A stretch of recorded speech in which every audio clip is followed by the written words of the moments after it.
everybody, and welcome to the Everything is Fine, Nothing is Ruined podcast. I'm your host this week, Hassan, joined as always by co-host Tristan. That's me. And folks, this week we are here to talk about Tristan's favorite video game at the moment, Mighty Number 9. So Tristan, it's your topic. Take it away and tell us all about it. I forgot that was a thing when I proposed this topic, and now I am regretting a lot of things. Mighty Number 9 was the first game from, what was that studio that guy spun off? Concept, yeah.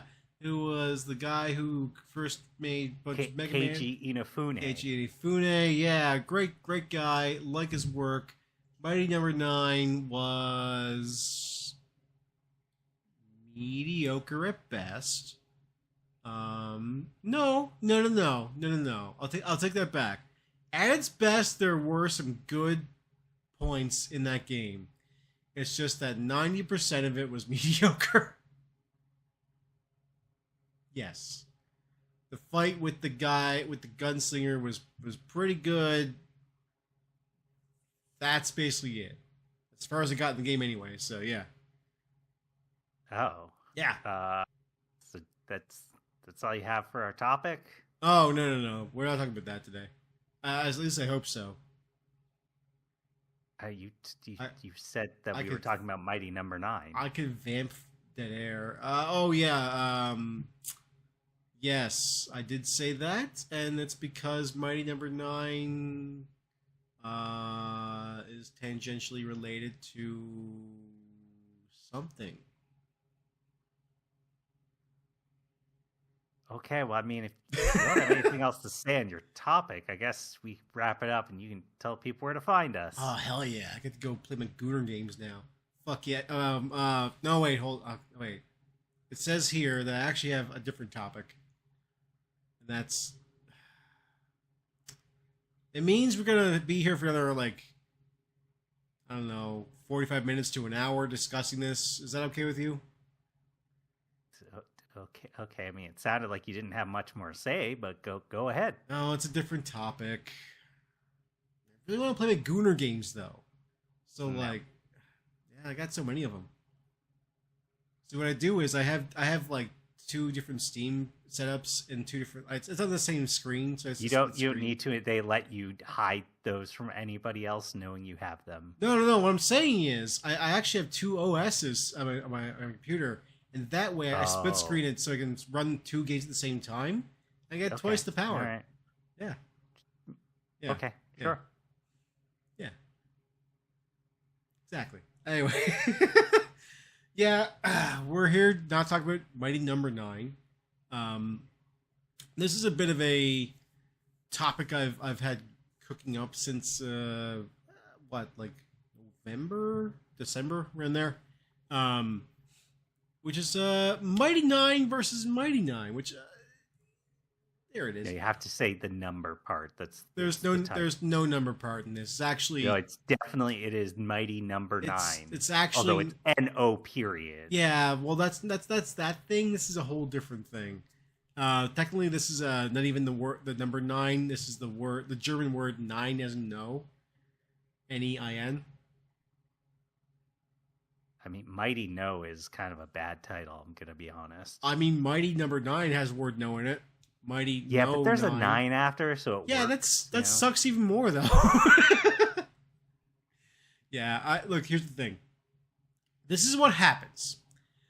This is my take. This is what happens when you give a bunch of chuckle fucks playing D&D the opportunity to name their own crew, and then somehow you option that into an animated series, which is very good, by the way.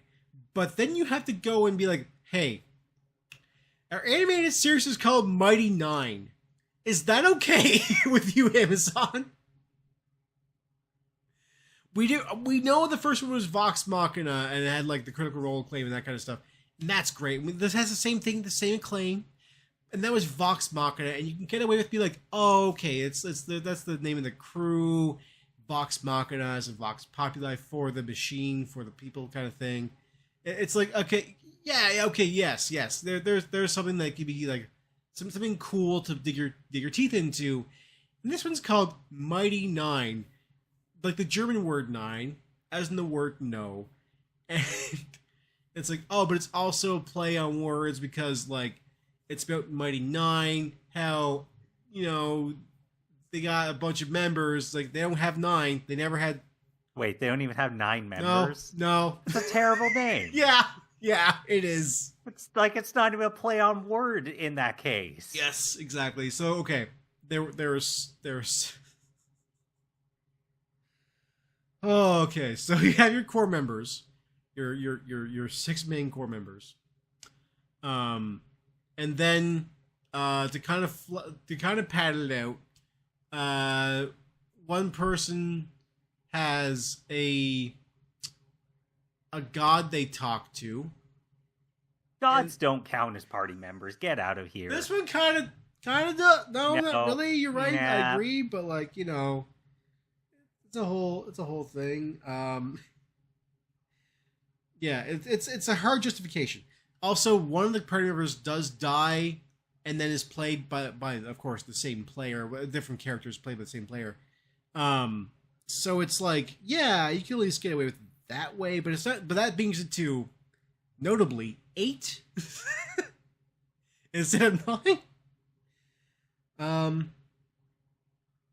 Thumbs down. So yeah, and so here's the thing: there is a 7th member, and the problem with this one, and she's a core member, so it is technically 7 core members, but the problem was Ashley Johnson, who plays Yasha, was too busy starring in Blindside, which is a like sci-fi cop show on NBC.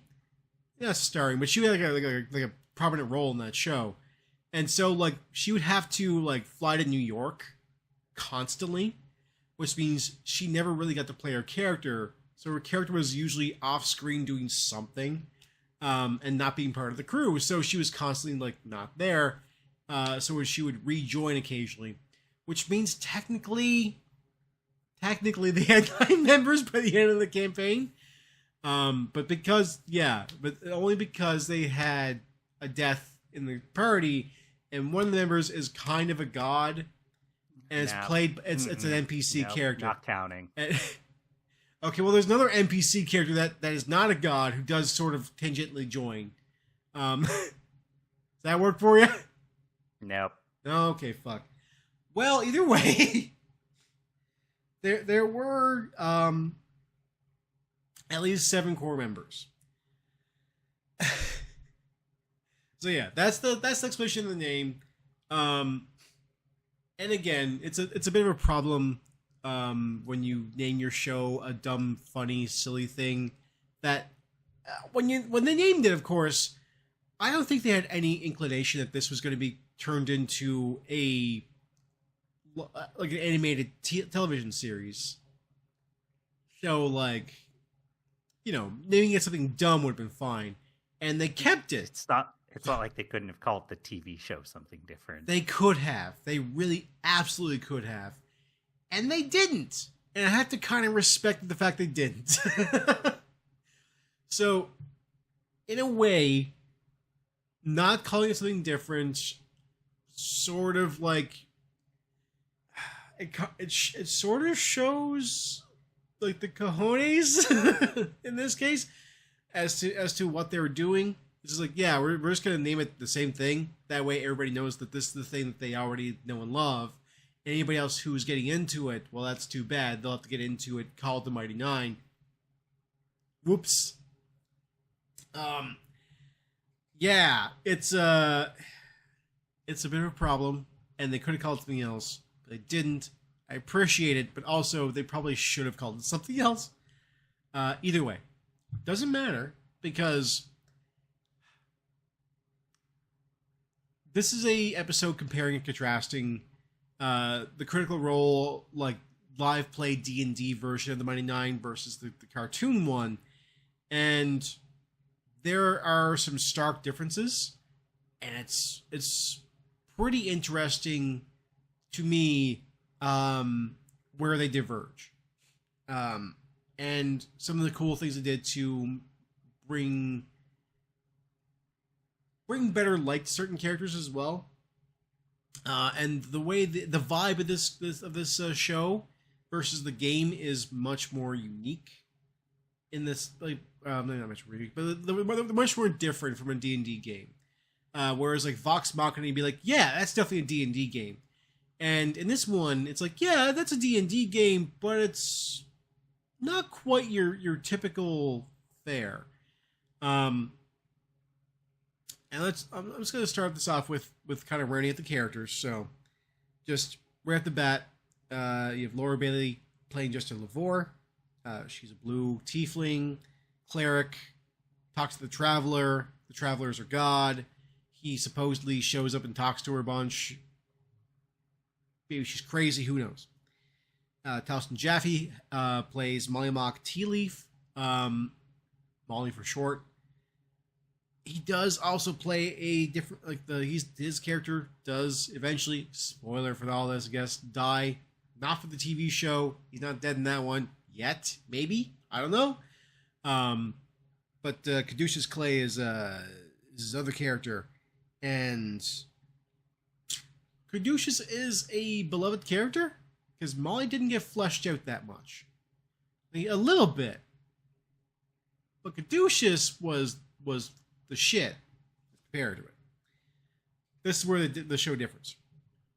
Ashley Johnson, as far like I told you, is playing Yasha, barbarian, human, runs around, does barbarian stuff. Oh, I should go back for a second. Molly Mock was a tiefling, who was a blood hunter, which was Matt Mercer's own made-up class for D&D that caused some problems. It's got issues, but it's not shocking. House rules causing problems? That's not always the case, but like house rules always lead to problems. That's not true. That is not true in the slightest. House rules don't always lead to problems, but in this case, it's less of a problem, but more so the class was under tested, and it really needed to be play tested more before it got released. Because there's a glaring problem with it, and we will get there when we get there.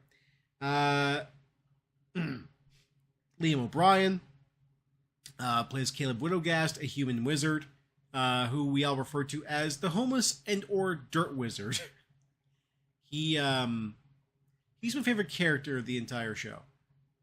Marisha Ray plays Beauregard Lionette, or Beau for short, and human monk. Who's part of kind of like a spy ring, but also kind of a cop ring. It's a little bit of like a Mission Impossible situation, you know? Maybe more like 60-year-old man still trying to pretend that he's young enough to be a secret agent. Yeah, good point. No, it's more of a Treadstone from like the Born Identity stuff, like secret agents doing dirty work for the Crown kind of thing. Yeah, never seen any of those films. Oh, really? Oh man, you should at least see. Yeah. You should at least see Jason Bourne. Or Born Identity. Like that movie's really good.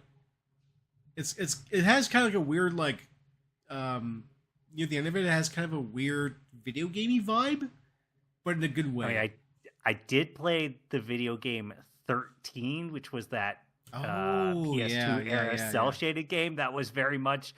It's very similar. Taking inspiration from Born Identity. Yes, it did. 13's really good. Yeah, you should still watch Born Identity. It's good. Anyway, Sam Riegel, who plays Not the Brave, who is a goblin, goblin rogue.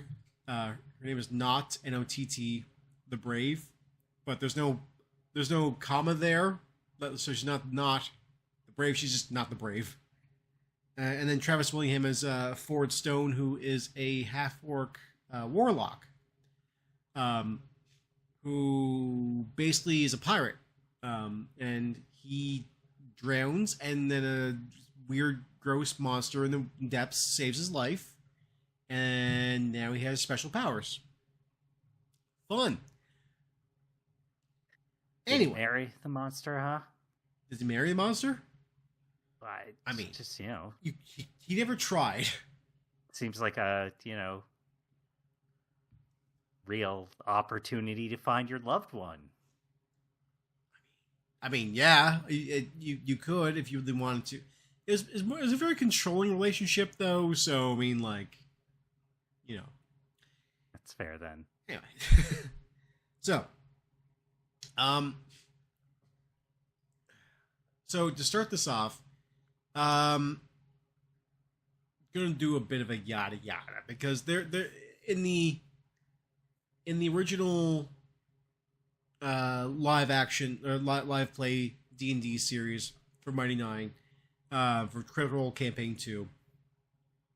There were a couple of like preemptive sessions they did that were played, but I watched them eventually, but yeah, like whatever, it doesn't really matter because the actual game picks up as they're all meeting each other in a tavern. Shocker. To hang out and kind of like they all get to know each other and figure out their shtick, and they learn a circus is in town, and that circus is where they meet with Mollymauk and Yasha, and eventually what happens is they basically get they get involved in a thing where a toad creature goes crazy and starts turning people into monsters, and they are tasked with going off and killing this thing because people think that they are the cause of this thing going crazy, but they're clearly not. It's a whole thing. And yeah, that's typical start a D&D session kind of thing. Go kill a monster. It's hurting people. You save the day. Maybe you rescue a damsel in distress. In this case, there was, but I think the damsel was already too far gone. I can't remember in the Critical Role campaign. And they kill the beasts, clear their names, and then they're like, hey, we work really well together. And this whole circus got kind of fucked up, so you guys got nowhere else to be besides mercenaries now. We're all mercenaries doing mercenary things. Let's go and do Dungeons and Dragons based missions, which we are going to go into dungeons, take gold, fight goblins and or other monsters, and seize the day, become adventurers. And then eventually the story unfolds where like there's more to the world going on. They come across a thing that they are tasked with stealing, which is this like dodecahedron. It's got some light in it, and like they don't know what it's for right off the bat until they eventually travel to the origin spot of the thing and learn it's a beacon that calls in souls that die near it, and it's able to basically like refresh those souls and give them new reincarnated life. But apparently there's a whole problem with it. If you reincarnate too many times, your soul starts kind of breaking down and you get a little loopy. Okay, so the Asgardians from Stargate. I guess. I have never watched Stargate, and I know it's a problem. I know. I ought to. I need to. I actually here's the big problem with that.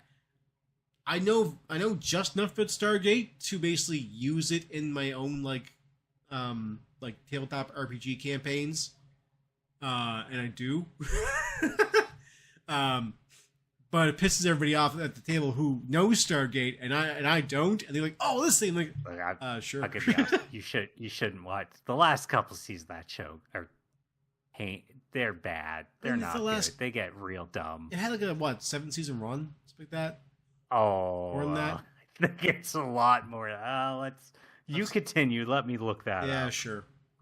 Anyway, so that's how like the first bit of the campaign starts. And that.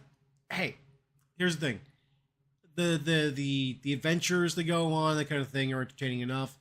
But what you're really there for are the characters, because these voice actors are going to play the hell out of the characters, and they do a really great job. And realistically, at the time, if anybody was listening to like the podcast version or like the version on YouTube or whatever, especially on like really good like noise canceling headphones, you got the sweet dulcet tones of Travis Willingham's like Texan accent as he did Ford's voice. My God, that is a voice that could basically like melt butter.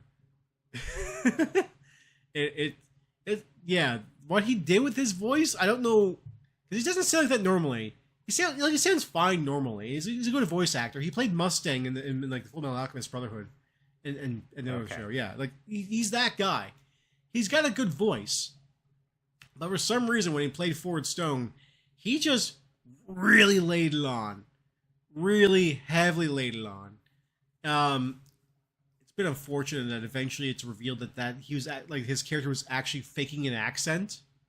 And he was actually British, but his British accent's like it's fine, but his the voice for his British version is like who cares? It's not as sexy. In my head, it's the Dave Anthony. I'm British. Oh, I'm British. Yeah. Also, Stargate SG-1 had 10 seasons. 10 seasons, okay. Oh, SG-1. That's just SG-1. Then you've got Atlantis. Yeah. One show that only had one season, I think. I forget what it's called. Universe, I think it was. No. Something like that. That doesn't matter. The other big thing, the problem with the Stargate thing is that my partner loves Stargate, and I haven't ever watched it. But I know it's a thing that I would like, because I like military sci-fi stuff, so yeah, it doesn't matter. Anyway, back to the Mighty Nein. So, anyway, yeah, Travis Willingham has got like a very sexy voice. Does Ford Stone, and that's the best part. I'm not sorry to say the rest is bad, but to me that is the best part of the Mighty Nein experience. Now, prefacing this, I'm not a gay man, but I gotta say, when you got a good voice, it's just, you know, it's just good to listen to. Point is, they do a very typical thing in the show with D&D stuff, and that's fine. It's a D&D campaign, and like most of them, Matt Mercer, I can't remember what he has said about the campaign as far as like the main plot goes. I'm sure he's had like a main plot in mind the entire time, but especially in the starting off points, you don't usually have everything already written down and ready to go, and you don't totally know where everything's going to go. Because sometimes the players take off in a totally different direction than what you had in mind. But what Matt Mercer was really good at is having other factions, other players in the game, not like actual. Well, he does have other players show up as well, but like as guest players. But I mean like actual players as NPCs in the game, doing things in the world and driving the plot forward. So if the players, the actual ones, like people at the table, take off in a different direction, he has these characters ready to go and be like, okay, they went off in that direction, and in this direction as well, there's going to be a thing that they will encounter, but the thing they're going to encounter is going to tie into this main plot that they missed over here, but it's going to be a little more so over here now. So, you know, we'll wrap it around, basically. We'll get there. So yeah, it's definitely, you can tell, like, he definitely did not have an easy time getting the main plot going in the game. And that's even saying something, because like his players, like that core crew are very good at what they do and making sure the plot is on task, but occasionally a chair trips them up. I mean, like sometimes you find a chair and that becomes the whole campaign, the whole game, because like, what the fuck's this chair doing? It's just a normal chair in a room, and people freaked out at that. That was a whole thing in the that was a whole thing in the campaign. Freaked out at a chair? Yes, there's a chair in a room, and it took them an hour of discussion and investigation to figure out that nothing was wrong with this chair. Okay. I kid you not. And that is just Dungeons and Dragons for you. So, the beautiful thing of about then adapting this into a animated TV series is that they can just passing mention these things they want to. They don't need to adapt it one-to-one, and they don't actually. Now, the circus aspect, that is adapted pretty much one-to-one. They get there, the circus is in town. Yasha's not there, though. We do a different thing with Yasha, which I like. And the circus is a whole mishmash of people, and the characters go to watch the circus play out, and then the demon toad thing transforms people into monsters. They save the day, but they are seen as the cause of the crimes, yada yada yada. They go and kill the monster and prove that they are actually innocent. Fantastic. Before that, there are 3 episodes leading up to this point, though. And these episodes are very, very good at establishing exactly who these characters are right from the get-go. So you have episodes that basically focus more on Jester and Ford, and you learn their backstories and what they're doing. And there's a whole thing. Jester and Ford are like the couple that gets together in the game later on in the campaign.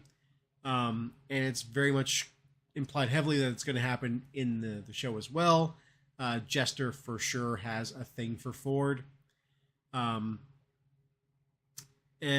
the other episode focuses on Caleb and Not, who their whole shtick has always been like, Not always felt bad for this dirty ass wizard and needs to make sure he's okay, and she's a mom.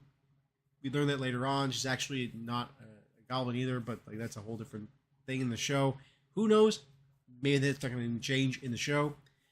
And Caleb, we get to learn more of his past right off the bat, because we don't really know his backstory too well until like almost like 50 or so episodes into the campaign. Less than that. I think it's like maybe like 30 or so, but still. His shtick isn't revealed until deep in there, and it turns out what he is, or he was at least anyway, was a guy who did crazy Black Ops missions for the country, and in doing so, like would stamp out insurgents, terrorists, conscientious objectors, including his own parents. So Caleb Widogast, yeah. Doesn't sound like a good guy. Caleb Widogast was a Nazi, effectively. All the more poignant because he plays a character with a German accent, hence the Nine. Oof. Yeah.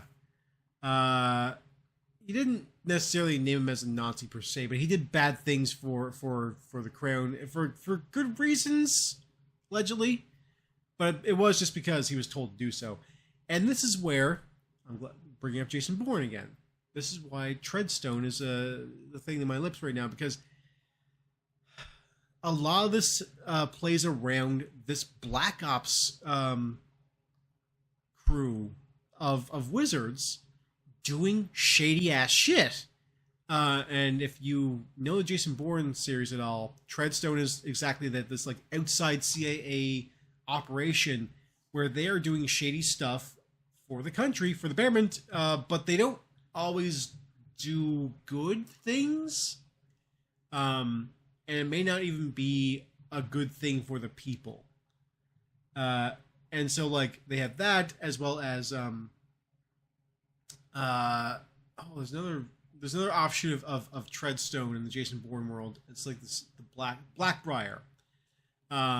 So effectively the wizards are Blackbriar, who are also the ones doing extra shady shit, like torturing people and doing all this stuff to acquire their knowledge and to acquire locations of artifacts and things that'll make them more powerful. And like the lead guy, Trent Ickathon, who is a fucking piece of shit. He's like one of the best villains that I've seen put to a cartoon like this in a long time, and also the best villain I've ever seen put into a D&D campaign on Critical Role. Trent Ickathon is a masterpiece of a villain.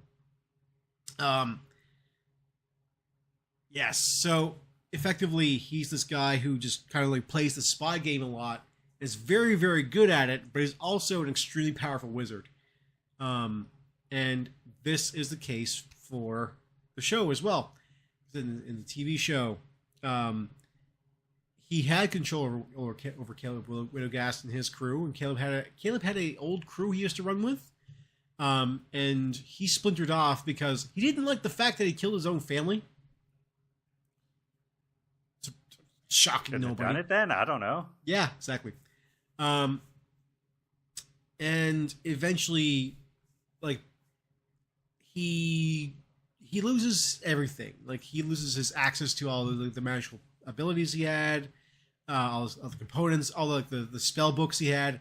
Because as a wizard in D&D, of course, like your power comes mostly from your knowledge, but from like spell components and your book learning.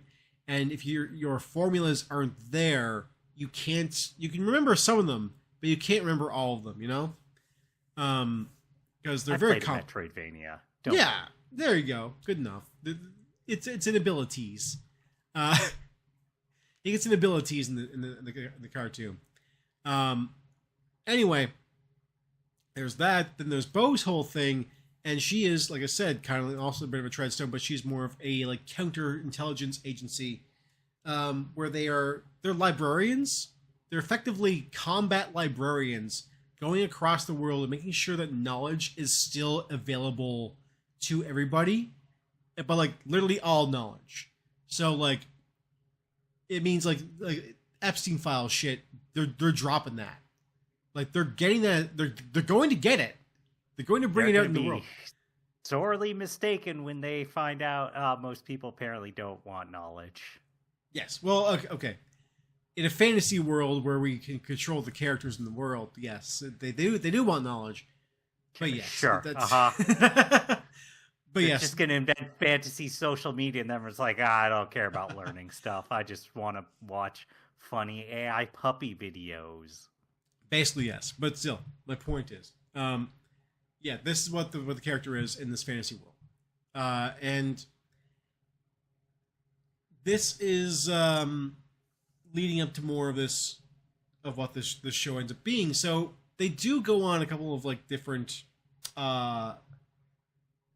they go on more of a adventuring bent here or there, but like the main crux of the show is that they get hired pretty early on to find evidence of a beacon of this like strange magical artifact that they're trying to figure out, and somebody wants them to find it, and there's a buyer for it, and they really need to get this thing and get paid for it because, you know, just a simple job, right? It's a powerful artifact, but still, it's good to put it in the proper hands, which is the buyer who's going to pay you for it. Now, all this is centered around the fact that they are also at the same time bringing in on the villain side. We have another character who is actually on the other side of this world and lives literally in the other, like, it's like two countries on the same continent. And this person is from this other country. Their name is Essek, and he is effectively like Trent Ickathon over here in like the more humanistic world. He is a drow wizard who is really, really good at gravity and time magic. He floats everywhere, for instance. Doesn't touch the ground. Stuff like that. And what this show does is sets this up right away, because we don't get Essek in the campaign until way later on. Like, until they actually cross over to, I can't remember what the name of the country is. But until they cross the border over to the other country to try and return the beacon, they don't know who, like, we don't ever get to meet this guy and learn his whole backstory. The fact that he was working with Trent to do all these things, and in order, he's doing these things to try and figure out a way to save his mom, who has the weird degeneration where her soul has been her soul has been reincarnated so many times that it's starting to break down. And so, like, because she has that, he's afraid of losing his mom. Because he's a bit of a newer soul, he's never been reincarnated, and he doesn't really understand it in so much as, like, direct knowledge about it, because he's read about it, he's studied it, but he doesn't understand it as, like, he's never experienced it. And so he's trying to find a way to fix her, to put her soul back together, basically. And this beacon is very, very powerful, and it's what is used in the reincarnation ritual to capture the soul and then eventually feed it back into a body. Which is great. That's their whole culture. That's part of their whole religion. It's a big thing in this world. The way this kicks off is the beacon is stolen right away, like very early on, in this extremely gruesome action scene. And we see this whole thing go down where, like, the beacon is used like a nuclear device, and levels an entire area. And then Beauregard has to investigate all these things. And then eventually you learn that Trent and Essek are working together, and they are, like, he's traveling via, like, teleportation mirror and that kind of thing. And it's this really good, like, double-crossing spy mystery.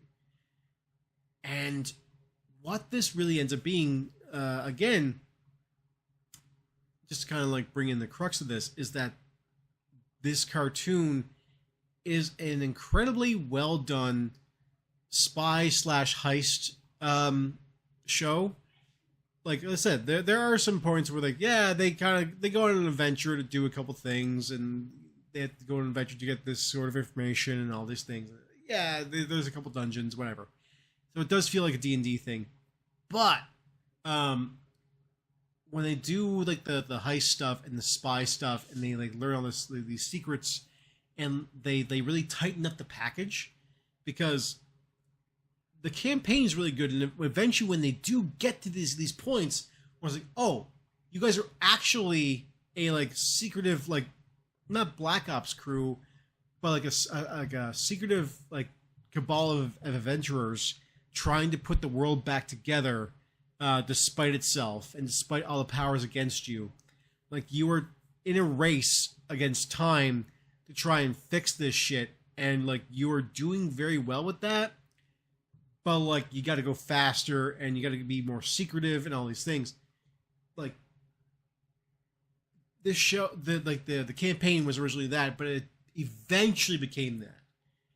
The show, you know, it's got a couple episodes, like I said, where it doesn't do those things until it drops it hard, where it's like, no, y'all, like, you are effectively, Dominic Toretto's, like, Fast and Furious crew, going on secret agent missions, doing dumb shit for the crown. Yeah, that's where it ends up kind of going. Okay. Yeah, so there is a great deal of difference here. And I gotta point out as well how some of the characters are handled. Because the story is handled very differently. And the story is very well done. I like where it went. The way the pacing is wonderful. They have some fucking terrifying scenes. And one of the ones they do is so Caleb, let's go start with Caleb right now, because he's my favorite character. Caleb is effectively, he's reserved and quiet, and he's depressed, and he doesn't want to rock the boat too much, because he's trying to still find himself. But his main thing is fire and transformation and this kind of stuff. He's very good at fire magic. And he was notably, when he was with like the evil cabal of wizards, very good at torture. So that's his character. And again, you don't really get that a whole lot in the live play show when they're playing D&D, but in the cartoon, there is a point where, so they capture one of the wizards of the Cabal. Seriously, their group name kind of escapes me, which is whatever. The point is, this person gets captured, and they're questioning her, and like, okay, be very careful because this wizard, she has like these crazy powers, and you know, you can't just let her like talk a lot because that could just be her casting a spell and all these things. So Caleb does a thing where it looks like he's going to free her to try and like, you know, broker a deal and this kind of shit. And he starts doing that and then brings her out to a point in the woods where she gets on his bad side real fast, and he ties her to a tree and burns her to death alive, like very slowly. And we get to see the whole scene and like just play out, and we get to see the aftermath of that. And it's this whole thing where like the characters very quickly start not trusting each other because of the way things start moving. But it's like, it's one of those things where they have to trust each other regardless, because if they don't, then this whole thing fails. So Caleb gets these big plot points, these big character points right away. The other big one that changes for me is Molly Mock Tea Leaf, who we don't get a lot of his character in the campaign, just because eventually he kind of, like I said, he dies early on due to Bloodhunter shenanigans. Bloodhunter, it's an interesting class where you can injure yourself. You can roll a die and injure yourself and deal that much damage to a creature. Great concept. There's also a thing where you can also reduce your max HP as well to do extra effects, this kind of stuff. And there was a specific fight that Molly Mock was involved in where he was double dipping, and they were down 2 members of the party at the time, and then like their guest player had a character who was part of this like crew that they were fighting, but like was an ex-member of the crew and was trying to get revenge on them, but froze up and freaked out, and which ended up with basically Molly Mock just getting killed.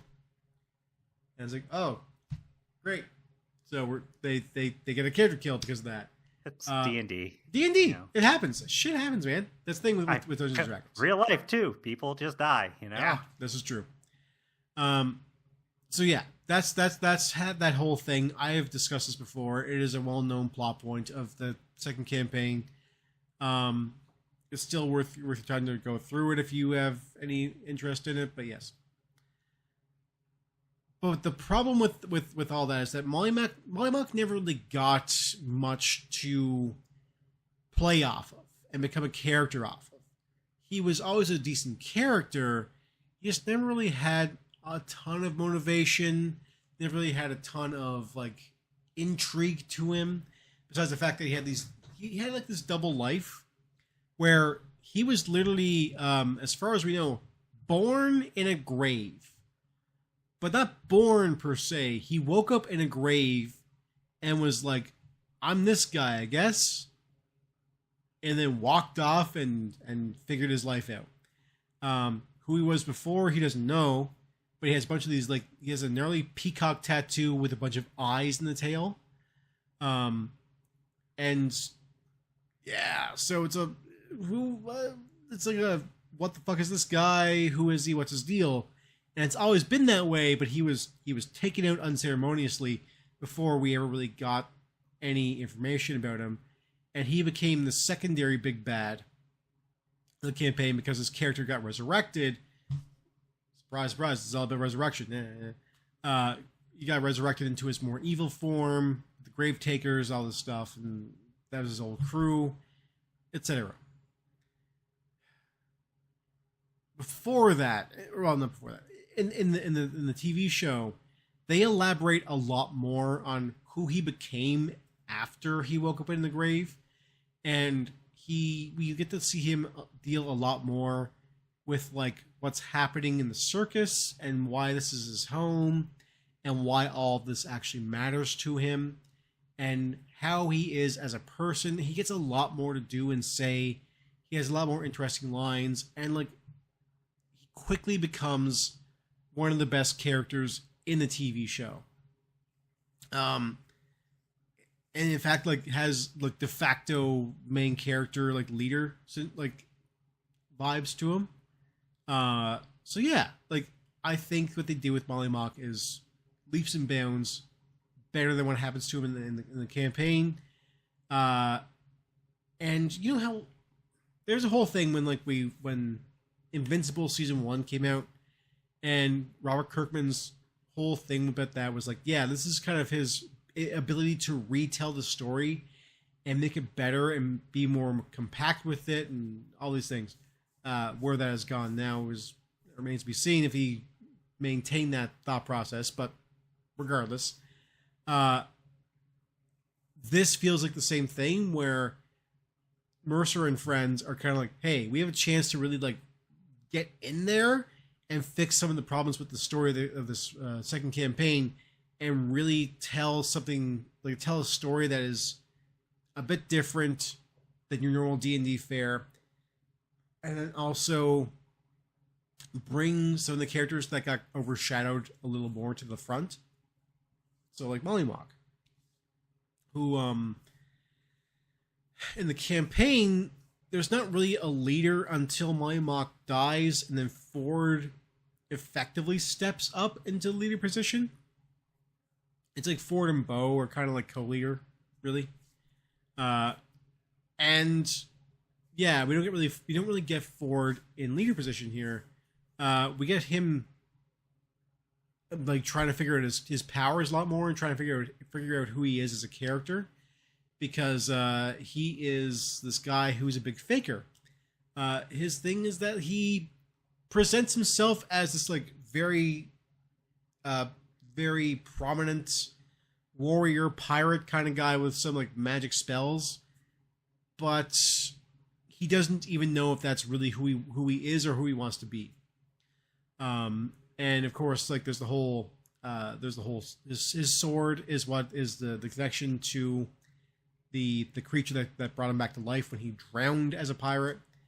And this whole shtick, the creature's name is Ukatoa, which is just fun to say. So like you get a lot of this stuff.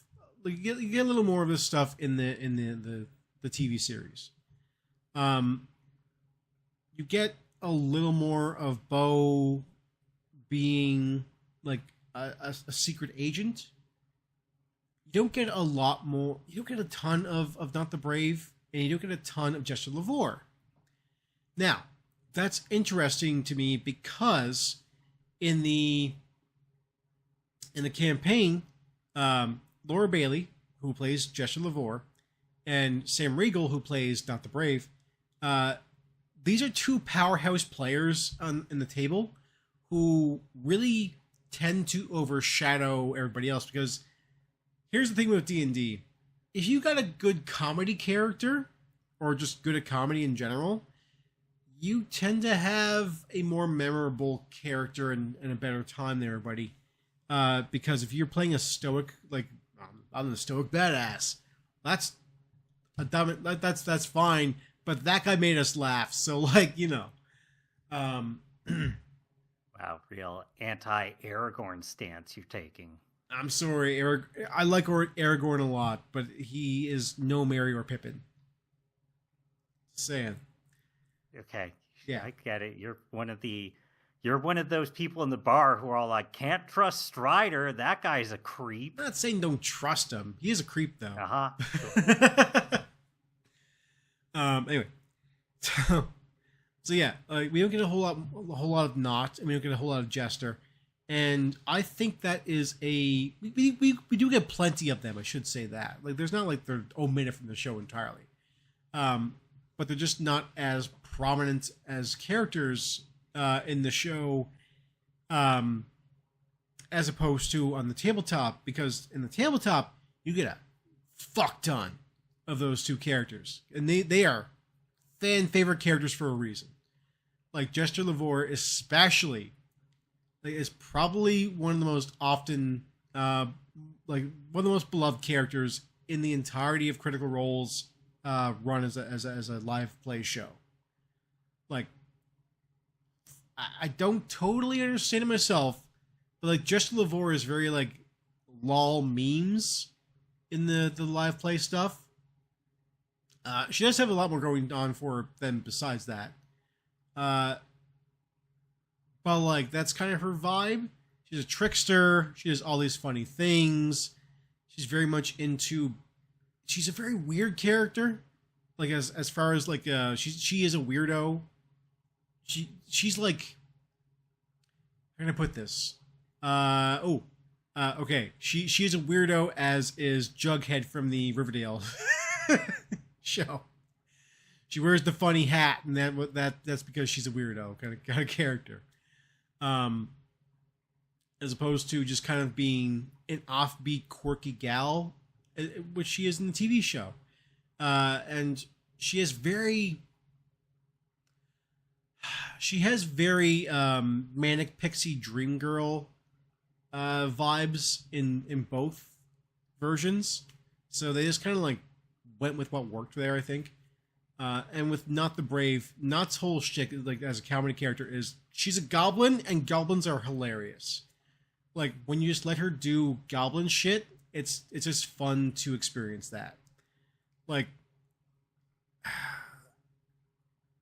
for instance, and like one of the best things that they've done, one of the funniest scenes that they've done in the campaign early on, is they go to a bathhouse, and Not is explicitly afraid of water. Her thing is that she drowned and came back to life as a goblin. And Not, when the bathhouse ransacks the place, because she gets her own like area in the bathhouse just to kind of like do her thing, and so she just runs around, like drinks all the like booze and steals a bunch of shit and all this stuff. Just does goblin stuff, and it's a fun little romp, and it's enjoyable. And Not and Jester explicitly have like tag team moves, and they're best friends through this group. And it's a whole thing. It's a whole scenario, like it's a whole friendship they kind of build. And it's very like truthful and loving, and it's great. And you get that, a little bit of that in the TV show too, but not as overbearingly as you do in the tabletop game, which is, I think, for the better. Yeah, so the main things for me is that like this show really lets other characters shine a bit more, and it elaborates a hell of a lot more on who they are personality wise as well as backstory wise. So you really get a sense of what the people behind the characters are like. And I don't mean the players, I mean like the actual, like who they are as a person and why they are on this adventure, and how that kind of elaborates into, you know, a wider story arc. So yeah, I think there's a ton of differences between there's obviously a ton more differences between the TV show and the live play show. Obviously, the live play show is 150 plus episodes long, all of them 4 hours minimum. Oh, yeah, that's too much. I know. It's one of those things where, like, if you're getting into a D&D live play show is a big commitment. And if you're not jumping onto it right away, you're better off just not. Just watch recaps if they are out there. And like if it's unfortunate if you find yourself in love with a show that doesn't have recaps as part of it, or like condensed versions, like abridged version episodes. That's too bad. Hey, Mighty Nein actually had a bunch of abridged version episodes. So if you want to watch the abridged version of that, they condensed 4 hours down into 30 minutes in each one of those episodes, which is great. But better option to me is watch the cartoon, because I think it is just hands down a better story. They are telling a more condensed, interesting, like spy and political games sort of story, as opposed to let's fuck around for like 30 episodes, figure this shit out, and oh my god, I guess now it's a spy story, but we're still doing D&D stuff. Like we're still going on adventures and shit. So yeah, that's good too. So yeah, I think that like tightening it up is the better option. I didn't even mention Yasha. She doesn't even like totally appear in the cartoon until later on, and she doesn't even appear in the circus, which she does in the live play show.